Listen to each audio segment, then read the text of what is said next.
Now I am going to continue your topic partition, displacement and rehabilitation. On 14th or 15th August 1947, not one but two nation states came into existence, India and Pakistan. This was a result of partition, the division of British India into India and Pakistan. According to the two nation theory, advanced by the Muslim League, India consisted of not one but two people, Hindus and Muslims. That's why it demanded Pakistan a separate country for the Muslim. The Congress opposed this theory and the demand for Pakistan, but several political development in the year 1940s, the political competition between the Congress and the Muslim League and the British rule led to the decision for the creation of Pakistan. Now I am going to convey you about process of partition. Thus it was decided that what was till then known as India would be divided into two countries, India and Pakistan. Such a division was not only very painful but also very difficult to decide and to implement. It was decided to follow the principle of religious majorities. This basically means that areas where the Muslims were in majority would make up the territory of Pakistan. The rest was to stay with India. The idea might appear simple, but it presented all kinds of difficulties. First of all, there was no single belt of Muslim majority areas in British India. There were two areas of concentration, one in the west and one in the east. There was no way these two parts could be joined. So it was decided that the new country Pakistan will comprise two territories, West and East Pakistan, separated by a long expanse of Indian territory. Secondly, not all Muslim majority areas wanted to be in Pakistan.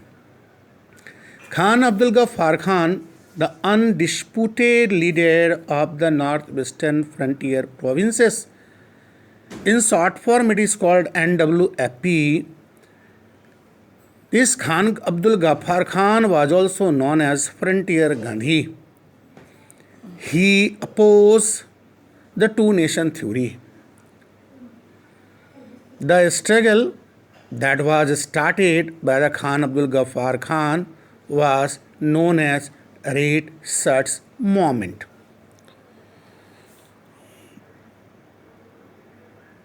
Voice of the Khan Abdul Ghaffar Khan was simply ignored and the northwest frontier provinces was made to merge with Pakistan.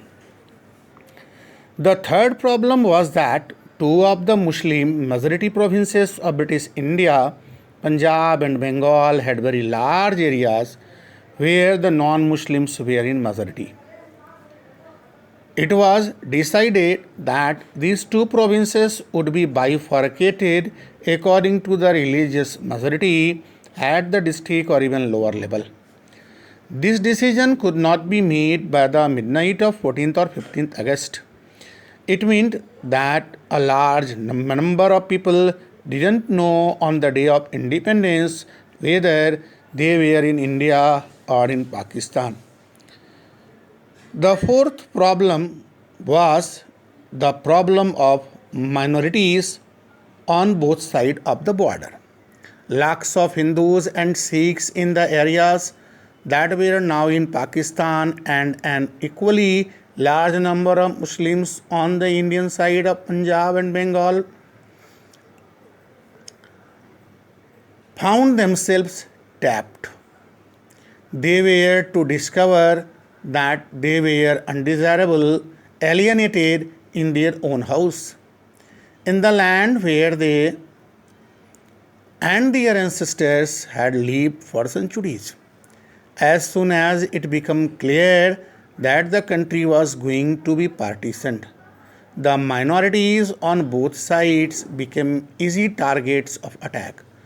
No one had quite anticipated the scale of this problem. No one had any plans for handling this initially. The people and political leaders kept hoping that this violence was temporary and would be controlled soon. But very soon the violence went out of control. The minorities on both sides of the border were left with no option except to leave their homes, often at a few hours' notice. Now I am going to convey you about consequences of partition. There were killings and atrocities on both sides of the border. Minorities on both sides of the border fled their home and often sought temporary shelter in refugees camp. Number 2.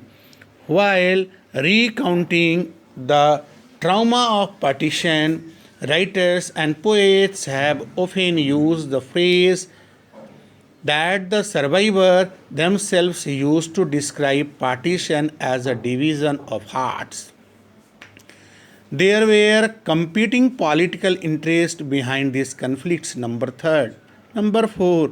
The Muslim League was formed to protest the interest of the Muslims in colonial India. Similarly, there were organizations which were staying or trying to organize the Hindus in order to turn India into a Hindu nation. Number 5, most leaders of the national movement believed that India must treat persons of all religions equally and that India should not be a country that gave superior status to one faith and inferior to those who practiced another religion.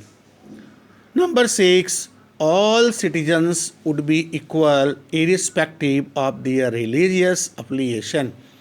Being religious or a believer would not be a test of citizenship. When our constitution was prepared, India became a secular state. In my next topic, I will provide you information about integration of princely states.